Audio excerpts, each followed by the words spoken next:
നാളെ വിദ്യാഭ്യാസ സ്ഥാപനങ്ങൾക്ക് പ്രവൃത്തി ദിവസമായിരിക്കും. അതിൻ്റെ ഏറ്റവും പുതിയ അപ്ഡേഷനാണ് ഇന്നൊരു വീഡിയോ ഭാഗത്തെ. വീഡിയോയിൽ മുൻപ് വീഡിയോ ലൈക്ക് ചെയ്യുക, ചാനൽ സബ്സ്ക്രൈബ് ചെയ്യാൻ വേണ്ടി ശ്രമിക്കുക. കനത്ത മഴയെ തുടർന്ന് ഇന്ന് തൃശ്ശൂർ, കാസർഗോഡ്, കണ്ണൂർ ജില്ലകളിലെ മുഴുവൻ വിദ്യാഭ്യാസ സ്ഥാപനങ്ങൾക്കും അതായത് ഇന്ന് ആഗസ്റ്റ് 6 ബുധനാഴ്ച ദിവസം അവധി പ്രഖ്യാപിച്ചിട്ടുണ്ടായിരുന്നു. ഇപ്പോൾ ഇതാ മഴയുടെ ശക്തി കുറയുകയാണ്. വരും ദിവസങ്ങളിൽ കേരളത്തിൽ യെല്ലോ ഗ്രീൻ അലർട്ടായിരിക്കും ഉണ്ടാകുക. നിലവിൽ നാളെ ആഗസ്റ്റ് 7 വ്യാഴാഴ്ച ദിവസം വിദ്യാഭ്യാസ സ്ഥാപനങ്ങൾക്ക് ഇതുവരെ അവധിയൊന്നും പ്രഖ്യാപിച്ചിട്ടില്ല.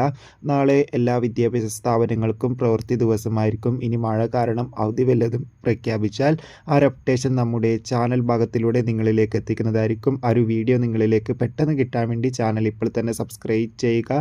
കൂടുതൽ സിനിമാ വാർത്തകൾ പെട്ടെന്ന് ലഭിക്കാൻ വേണ്ടി നമ്മുടെ ചാനൽ ഇപ്പോൾ തന്നെ സബ്സ്ക്രൈബ് ചെയ്യൂ. ബിഗ് ബോസ് വാർത്തകളും ചാനൽ ഭാഗത്തിലൂടെ അപ്ലോഡ് ചെയ്യുന്നുണ്ട്. അടുത്തൊരു വീഡിയോയിൽ കാണുമ്പോൾ ബൈ.